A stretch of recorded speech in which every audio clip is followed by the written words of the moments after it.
Slobberknocker. Anybody ever heard of this? Will it catch fish? Hey, let's find out.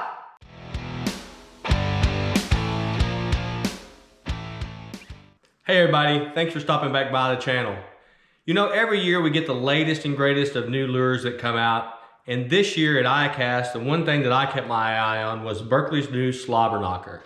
And I went ahead and pre-ordered this bait along with the trailers that were recommended, the Power Stingers by Berkely. And I got pre-ordered at Tackle Warehouse for several different colors of the Slobberknocker. I got it in white and chartreuse, golden shiner, and I think there was one other color. And I waited for a couple months for them to come in. And truth in advertising, I didn't really get out there as soon as I got them, but as soon as I had an opportunity to get out there and fish them, I got out there and fished to see what the difference between the Slobberknocker is and the old Chatterbait. This is just a standard Chatterbait. I know there's different versions of jackhammer, etc. But what I wanted to see is, could I catch fish on it? And was it the same action or a better action or a different action than the Chatterbait?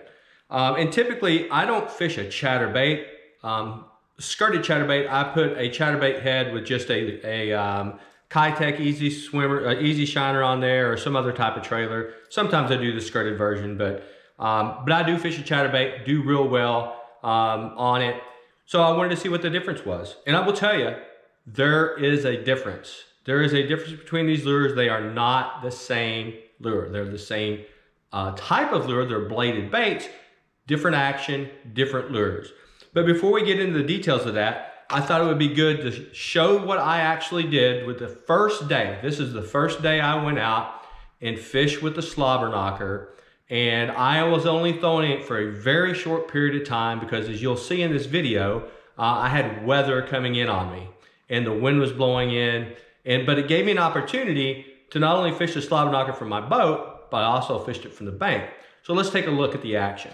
I decided to pick up the Slobberknocker and I fished it in the golden shiner color with, I didn't fish it with the Power Stinger at this time because I didn't have them. I used a golden shiner colored Kitech Easy Shiner as a trailer.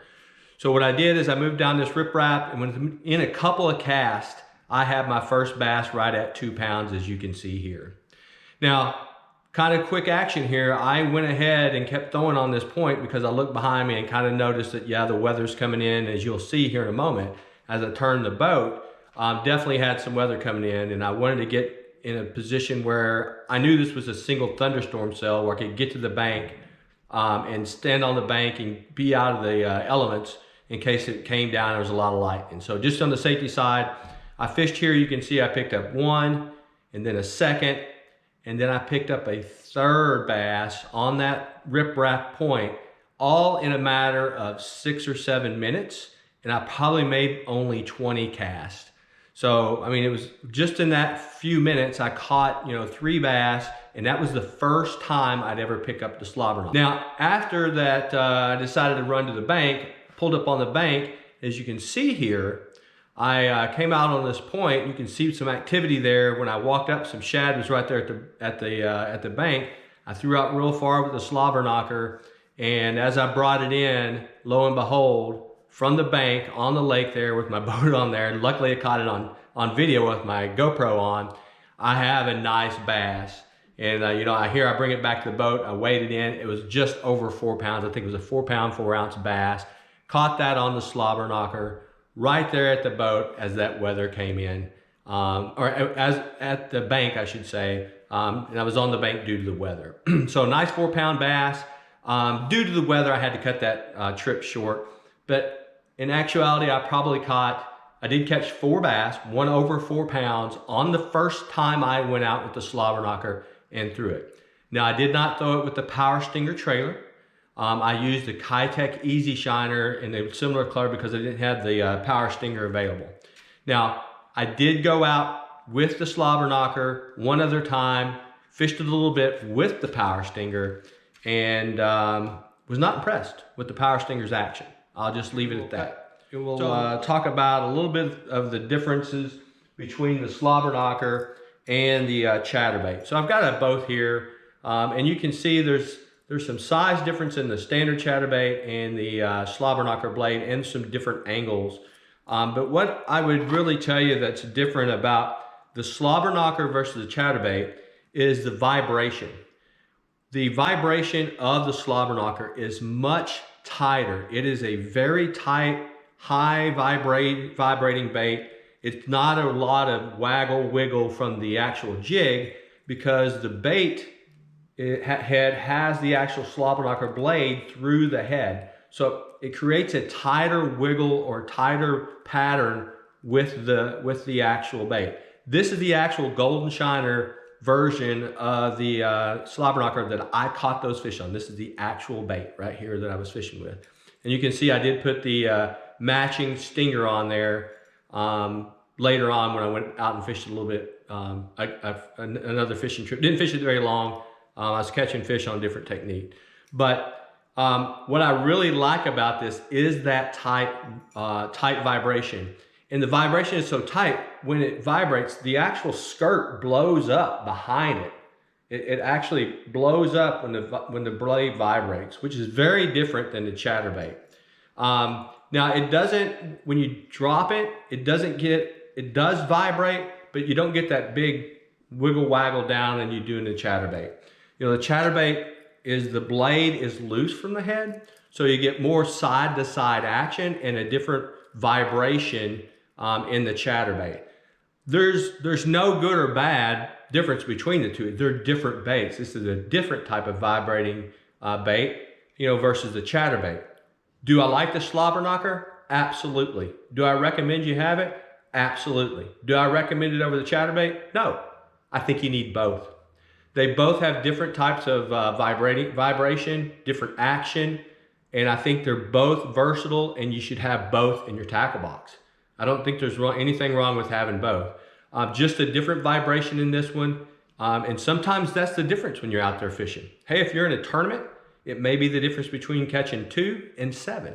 Or if you're out there just fishing for fun in a day, it's the difference between 2 and 10 or 3 and 10. Who knows? But I think the way this bait vibrates, it's worth having in the tackle box. It's a different type of bait. Slower fishing, I liked it as well. I do like the jig, the chatterbait. You can jig both of them. Again, different action. And I know that there's different versions of the chatterbait. This is their standard one. The jackhammer has a little bit different presentation, but it's not that much different from the standard chatterbait. And I'm sure somebody will disagree with that, and that's fine. But I really think there's room in anybody's tackle box for both the Slobberknocker and the chatterbait, whatever version you'd like, because I think they give you two different actions, and it could make a difference in catching fish on a daily basis. Now let's talk about this Power Stinger. I was not impressed with the action on the Power Stinger. I like a lot of action on my tail, and I know some, wintertime, which it's wintertime right now, you might want something a little less action on it. This may be fine for winter, but I thought this bait, which was designed for the Slobberknocker, would have a little bit more action. That's about the best action you get out of it. And here's a Kitech Easy Shiner, you get a lot of action from that paddle tail, and I think a paddle tail, especially in the spring, summer, and fall, on this is a lot better. This is probably fine for the winter, but I was not impressed with the amount of action that you got from the Power Stinger. Not saying it's a bad bait, I just was not impressed with the action. I like a lot of wiggle waggle on my trailer, and I thought they could do a little bit better on the action on this Slobberknocker Stinger. Lots of different things they could have done with it. Fish it. It is expensive. I mean, they're not cheap. Anything from Berkely, Berkeley's good. I'm not dipping on them, but they're expensive. I think you can do better with anything from a 4-inch curly tail grub, a Mr. Twister, which is my favorite, or some type of paddle tail on there. But try it for yourself and find out.